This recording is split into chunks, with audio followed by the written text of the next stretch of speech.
When was the last time that you opened your phone without being pulled into it, or because you genuinely wanted to? I mean, when was the last time that it was really a choice? Because I've been sitting with this research that I've been talking about all these weeks, and it's not just about the digital world or the overwhelming view and aspect of it. It's that was designed to find you when you're most depleted, and it gives you exactly what it knows that you need. So this video is more about how your brain actually works and how this system works on your brain. What I find between other researches that I've done, and then most importantly, why I decided to talk about it and why do I think it's important to the final product. The decision took longer than I expected, but I think it's a good start not to do things fast and finish them right away. This way it is more studied the right way. So this is week 3-4. That I continue to research about it, and I want to share with you what I found out. First of all, let me introduce you to a concept that I wish that I'd known 10 years ago, that I found out during this research, which is called directed attention fatigue. And it comes from Kaplan's, of course, the same book that I advised before, the attention theory book. But here's what it means actually. Directed attention, it is more of a focused mode, effortful your brain uses to complex things. Does decisions, critical thinking, choosing what to say and what not to say, and when to say it. The important part is that it's a finished resource. It depletes with use, just like the batteries. When you push past the ceiling of this directed attention, what happens is that your brain doesn't stop. It actually shifts. And this psychology is called System 2. The more slow, deliberate part, and then System 1 takes over. More fast, automatic, the emotional, reactive part. Because here's the thing that got me. Talking with one of my closest friends, we arrived at the conclusion together while discussing about this final product, and she's been reading a lot of books that talk about this even more than I, and she helped me realize a lot of things. One author that she advised me to read his books was Robert Cialdini. One of these books he wrote is called Pre-Suasion. His entire argument is the moment before the message determines how the message lands. Are we exposed immediately after a communication determines the emotion and cognitive state in which we are, in which how we receive it. The important fact here is that the extractive model, such as the feed, the algorithm, it doesn't just show you, doesn't just know what to show us, doesn't just know what we have watched, but it knows where your directed attention is. It measures our neurological state through our behavior, through our movement, through our scrolling, everything that we do. And the surprising part is that it has been doing this for years with billions of infrastructure. It knows when we are tired, and it shows us the designed version of our tired face, our tired person at that moment. People may think this is more of a conspiracy theory, but actually if you have watched Social Dilemma on Netflix, you can understand this even more. And it's really preoccupying because all of the time when we scroll on our phone and when we see that an advertising is what we were thinking about, that's when we start to think like, how is this even possible? How can our phone suggest us such content that we were thinking and not even writing? So that is more of a business model. And when I understood that, and when I understood what stands behind it and how it studies every behavior of ours, everything about the Digital Antidote final product became even more clear. Because the question stopped being just how do I use my phone less, because that's not actually the real problem. The question became how do I protect my own self, my directed attention, so that when I engage with my phone or with computer, with the digital world, I'm engaging as my full self, not as the depleted version that would take whatever is given to it. I want to paint a specific picture about this because I know that it's a moment everyone knows but doesn't have a name yet. For example, think about when it's 11 p.m. You had a full day of work, you studied, you created, you did a lot of things on your list of the things to do in your day. And the System 2 at this moment has genuinely left the chat. You're technically present, maybe your body even is present, but you're not landing with weight. And you open your phone not because you decided to, but you know that it's there. In that state, the research is really clear about this. You're not making a choice. You are reacting and your feed knows it, and it proposes you this version of you that needs this now and doesn't have to make a choice. It has measured you arriving in this state thousands of times.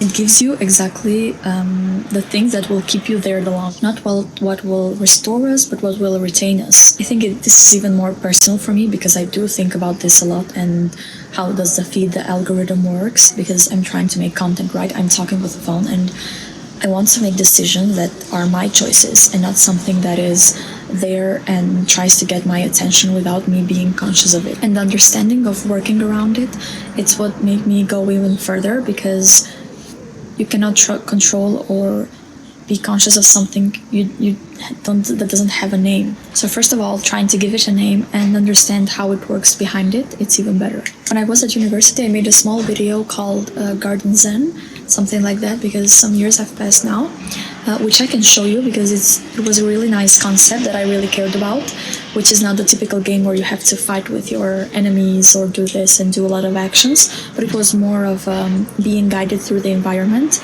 Like once you move around, you see these trees, you have this sound that follows you while you walk.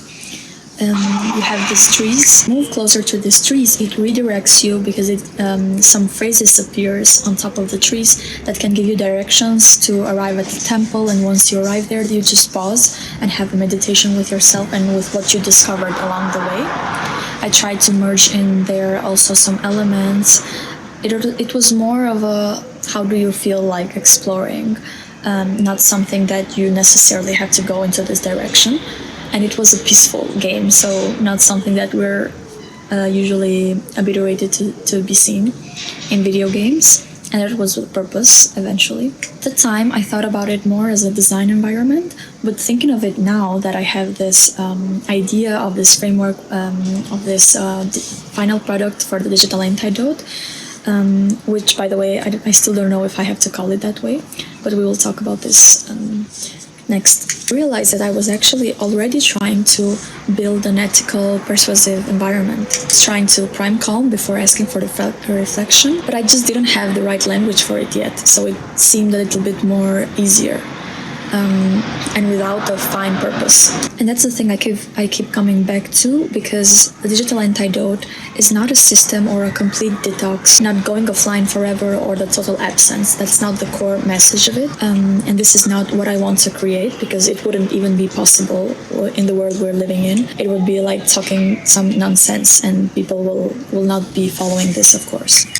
It's a not ethical version that I want to create. Pre-Suasion applied the other way around. You give the nervous system permission to stop being alert for everything before you ask anything of it. This is what I'm trying to build, and this week I finally decided what the final product is going to be. So as you know, I've been spending weeks trying to understand what the final product can be, with having less time to read 100 books, and also with the help of AI about that.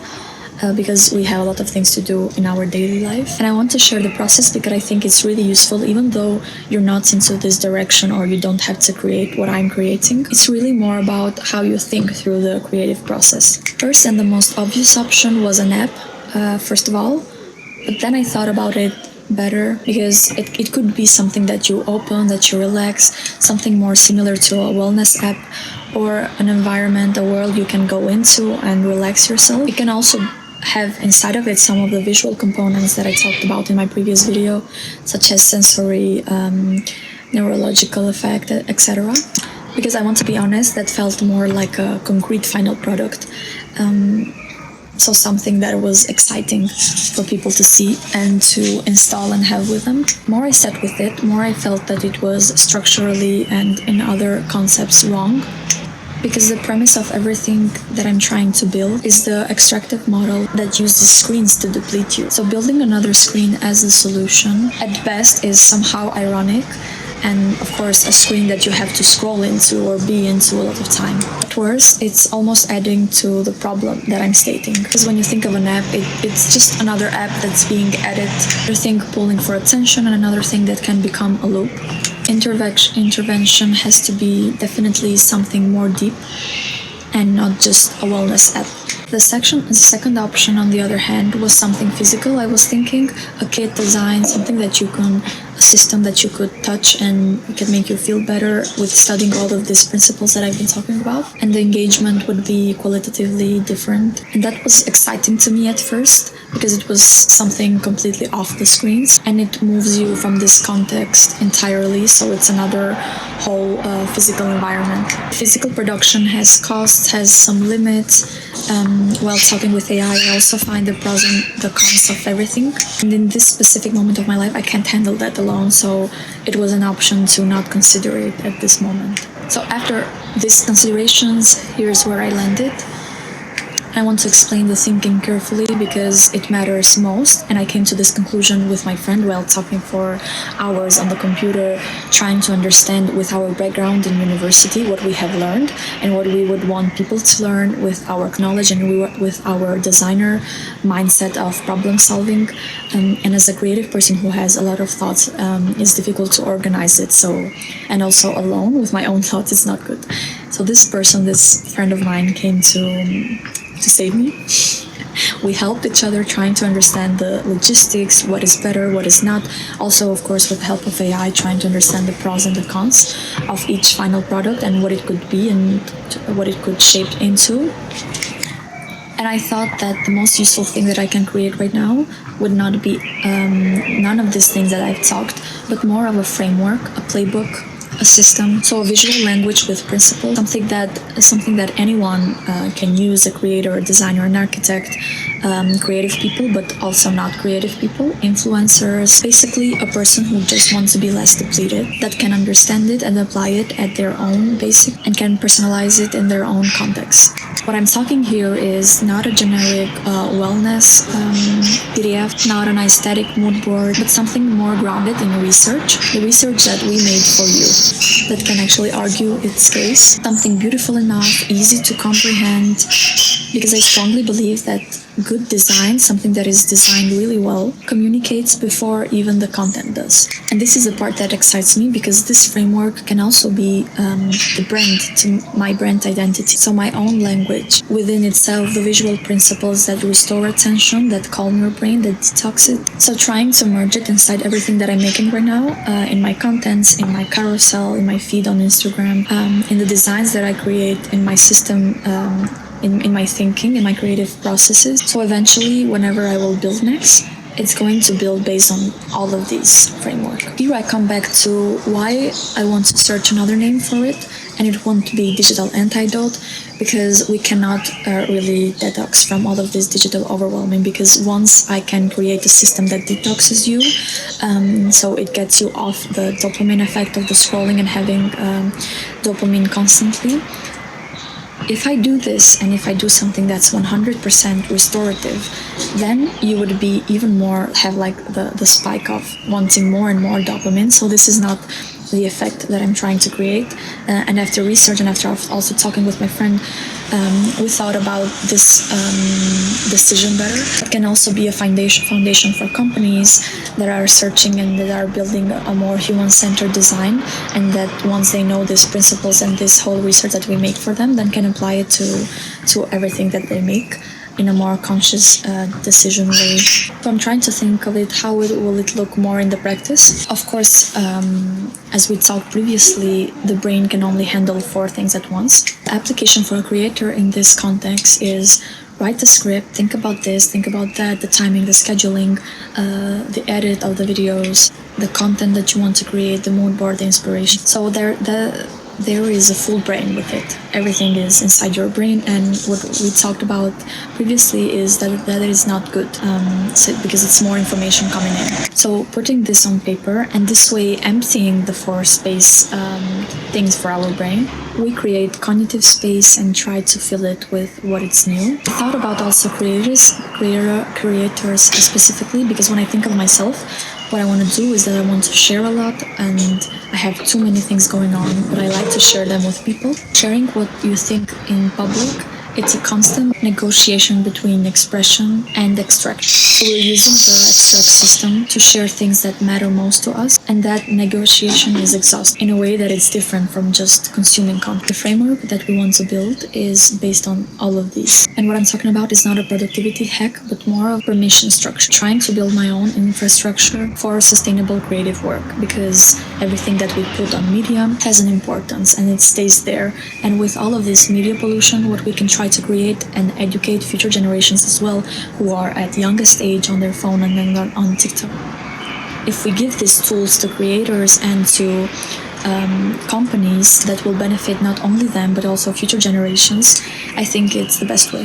So what's the next step is to find a mood board on Pinterest or everything that inspires us.